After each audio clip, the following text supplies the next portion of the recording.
Ah, em relação à ótica atmosférica, uma coisa que é importante é que a gente, depois desse trabalho, a gente trabalhou com ferrofluido, né? Você não falou nada. Não falei. O ferrofluido é um material que tem estrutura nanoscópica. Então, são partículas nanométricas, que são ferromagnéticas, e elas estão em suspensão no óleo. E a gente coloca esse líquido entre duas placas de vidro e a gente faz uma coisa que a gente chamou de lente magnética. E daí a gente aplica campos magnéticos e muda a orientação das microagulhas que são formadas no líquido. E daí a gente a gente mostrou a analogia desse sistema com coisas que acontecem na atmosfera. E daí, com isso, com esse trabalho, a gente pensa na atmosfera como sendo um fluido complexo. O que significa um fluido complexo? É um fluido, então, fluidos são líquidos ou gases, e eles se comportam, eles têm movimentação microscópica de líquidos ou gases, mas dentro dessa movimentação existe uma orientação das partículas em suspensão no líquido. No caso do ferrofluido, essas partículas nanoscópicas, quando a gente aplica o campo, formam-se agulhas em suspensão no líquido. E a gente consegue mudar com o campo magnético de um ímã, a gente consegue mudar a orientação dessas microagulhas no líquido. E daí a gente explica fenômenos de ótica atmosférica também. E aí, sobre o que estou falando isso, porque o professor citou o milagre do Sol, e o milagre do Sol está associado com o milagre de Fátima. E eu estou falando isso porque eu percebi que tem um interesse grande sobre isso nas pessoas, porque é milagre, né? Então, mexe com a religiosidade das pessoas, com o misticismo. E esse é uma das coisas que foi chamada de milagre, até a gente ter uma explicação científica para a coisa, mas como ficou o nome do fenômeno ficou associado com milagre, então até hoje a gente chama de milagre do Sol. E, na verdade, não é milagre porque a gente explica com as leis da física, né? Ou a gente dá uma explicação com as leis da física. E muita gente acha que o milagre de Fátima, aqui no Brasil, pelo menos, na cultura que a gente tem, a cultura católica, o pessoal associa o milagre de Fátima com a visão que 3 crianças tiveram da Virgem Maria, e uma delas conversa com a Virgem Maria. Então, essa parte do milagre aí está restrito a 3 crianças, sendo que só uma conversou com a Virgem Maria, né? Então, esse é o relato delas. Mas, está associado com isso também esse fenômeno que acontece, que milhares de pessoas viram lá na localidade de Fátima, em Portugal, milhares de pessoas viram o Sol aumentar de tamanho, variar de tamanho, e quando você tem essa visão, parece que o Sol está se aproximando e se afastando, né? Ou está aumentando de diâmetro. E a gente explica, na verdade não foi ideia nossa, né? Outras pessoas já tinham dado essa possível explicação para o milagre do Sol, qual que é a explicação natural da física? que você tem esses cristais de gelo em suspensão na atmosfera e eles refletem ou espalham a luz do Sol. E você pode estar olhando, o céu pode estar azul, e você tem cristais em suspensão. Do mesmo jeito que a gente olha para um céu que pode estar azul, e a gente sabe que tem gotículas em suspensão, né? Na atmosfera, em vez de gotículas, podem ser cristais microscópicos na forma de agulhas, na forma de pratos. E a interação da luz do Sol com essas partículas de suspensão, a gente não vê essas partículas, mas a gente vê um fenômeno devido a esse espalhamento. Então, já tinha na literatura essa explicação de que são os cristais de gelo que explicam esse fenômeno do milagre do Sol. No nosso trabalho, o que nós fizemos foi estudar mecanicamente, ou dinamicamente, né, porque a gente estuda sistemas dinâmicos, nós estudamos dinamicamente a influência que acontece durante esse milagre do Sol, porque tem vídeos, a gente usa vídeos que estão disponíveis na internet, e daí a gente estudou a dinâmica e a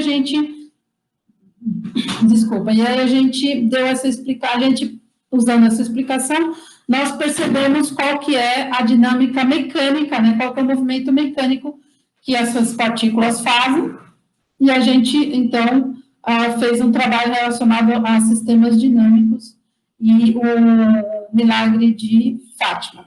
Mas é um fenômeno óptico, né, então o contexto aqui é ótica, e é um fenômeno óptico que acontece na atmosfera. Eu tenho um vídeo do cão do Sol saltitante, porque eu queria mostrar só para elas verem como é um negócio que surpreende as pessoas. Posso passar agora? Eu vou, não tem que eu estou indo lá passar. Então, não sei se vocês ouviram, mas o professor quer mostrar para vocês um vídeo que mostra um fenômeno que chama cão do Sol saltitante. Nesse mesmo trabalho que a gente trabalhou com o milagre de Fátima, ou com o milagre do Sol, a gente trabalhou com cães do Sol saltitantes.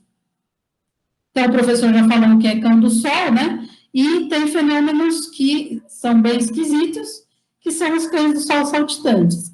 Que a gente, no mesmo trabalho, a gente explicou a dinâmica dos cães do Sol saltitante e a dinâmica do milagre do Sol. Então, está aí o vídeo.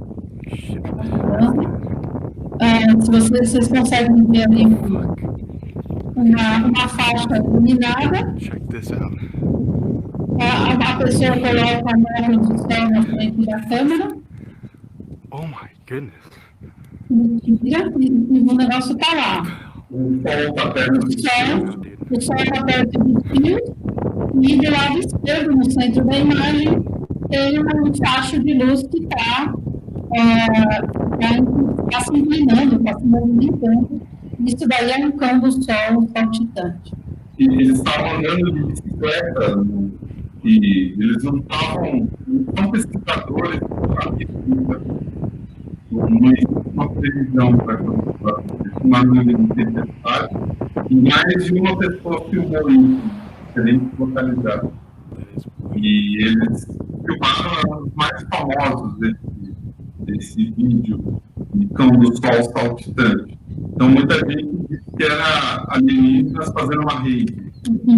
Alguns veem milagres nessas coisas. Assim.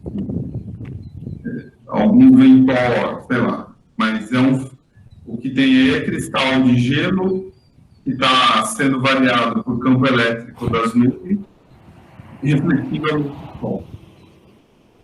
Então, esse nosso trabalho, a gente se deparou com várias coisas de religião, né? Eu acho que, como é ótica atmosférica, então são fenômenos que a gente vê no céu, os povos antigos, os seres humanos em séculos passados, eles relacionaram vários desses fenômenos com divindades, né? O outro fenômeno relacionado a isso é o efeito Glória, que é um espalhamento de luz que, se você tiver com a luz do sol atrás de você, e você conseguir ver a sua sombra, se você estiver no meio de um nevoeiro, você pode conseguir ver ao redor, então você vê a sua sombra num nevoeiro, e ao redor da sua cabeça, ao redor da cabeça da sua sombra, você pode ver um halo luminoso. E esse halo luminoso, a gente chama de efeito Glória.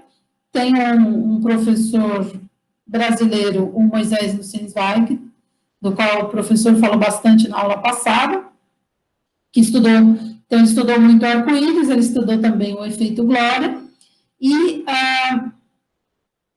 o efeito Glória, acho que o professor vai mostrar aí uma imagem, está aí o professor Moisés Nussensweig, abraçado com o Alberto Tufali, e aí embaixo tem uma pessoa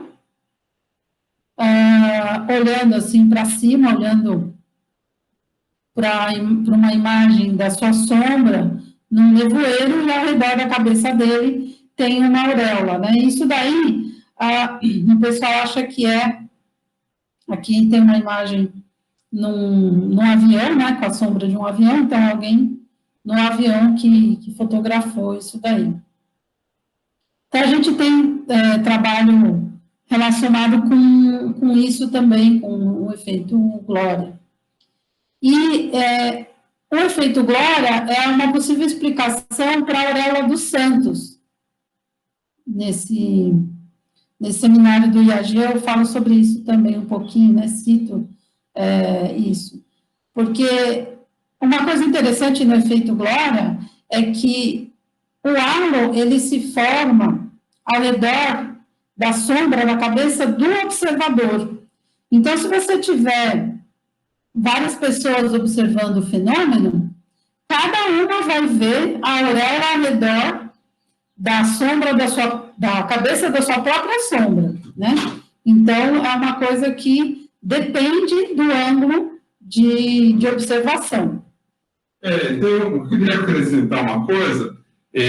Numa dessas conferências que a gente foi, o pessoal estudou isso, tem um santo que relatou isso na Idade Média. Ele é santo, oficialmente, pela Igreja Católica, e ele estava com a namorada vendo esse efeito. Ele viu que ao redor da cabeça dele tinha esse halo luminoso, a sombra dele tinha esse halo luminoso. Aí ele falou para a namorada: olha, eu sou um santo, porque forma esse padrão. Aí ela falou: eu não estou vendo ao redor da sua cabeça, estou vendo ao redor da minha cabeça. Aí ele escreveu: ela deve estar possuída pelo demônio, porque ela não vê a minha santidade, o demônio induziu ela a não enxergar. Isso é registrado, né, para essa coisa do efeito Glória. Aí outra coisa em relação à religião é o cão do sol, né? Os cães do sol, por que chama cães do sol? E o cão do sol, ninguém sabe exatamente por que se chama cão do sol. O professor, eu espero que vai mostrar uma imagem aí, mas o cão do sol está relacionado com as divindades nórdicas. Então, quem aqui de vocês conhece Thor, filho de Odin? Eu já ouvi falar do Thor, filho de Odin. Odin, então, essa é a religião dos nórdicos, né, dos vikings, lá da região da Dinamarca, da Suécia, da Noruega. Então, o Thor, que é muito famoso, ele é filho de Odin, e Odin é o deus Sol. Então, Odin é o deus Sol, e ele é muitas vezes representado, o professor está mostrando aqui, do lado direito, em cima, tem uma figura do Odin, e ele tem dois cães, um do lado do outro, um de cada lado. Então, ele tem cães, um de cada lado. Então, a analogia, o Odin é o Sol, e as coisas que estão do lado esquerdo e do lado direito do Sol são os cães do Sol, quer dizer, os cães do Odin, né? Então, essa nomenclatura de cães do Sol está relacionada com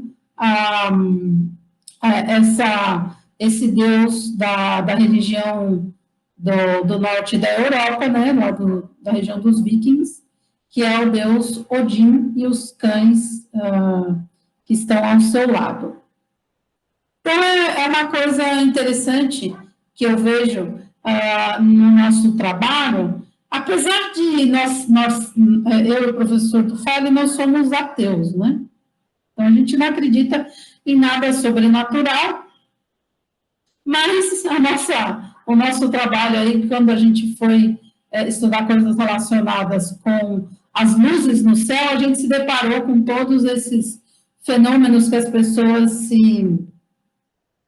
pessoas relacionam com misticismo, religião, divindades, né? E